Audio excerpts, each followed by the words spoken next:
नाज़रीन, सूबाई वज़ीर शर्जील इनाम मेमण सखे एयरपोर्ट ते मीडिया सां ॻाल्हि ॿोल करे रहियो आहे। माननीय जी, शहीद मोहतरमा बेनज़ीर भुट्टो साहबा की 15वीं बरसी के लिए हर साल की तरह इस बार भी गढ़ी खुदा बख्श में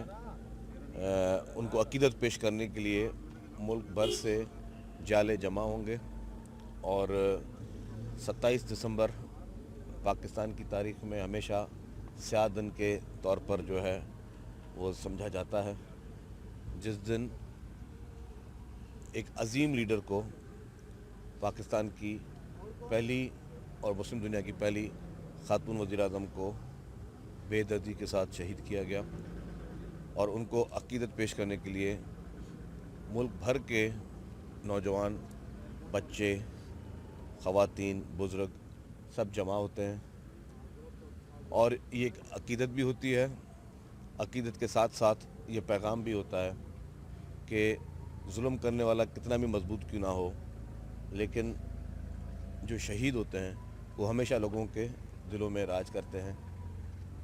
शहीद को कभी भी आप अगर चाहें किसी भी मकसद के लिए कि जी आप उनको शहीद करके उनको उनकी हस्ती को मिटा सकते हैं, तो ये गलत फहमी है। और शहीद हमेशा लोगों के दिलों पर राज करते हैं और जो कुर्बानी पाकिस्तान पीपल्स पार्टी की पूरी लीडरशिप ने दी है, पूरे पाकिस्तान में एक भी ऐसा ख़ानदान नहीं है, सियासी ख़ानदान, जिसका पूरे का पूरा। Like and subscribe to our channel Newsline 1.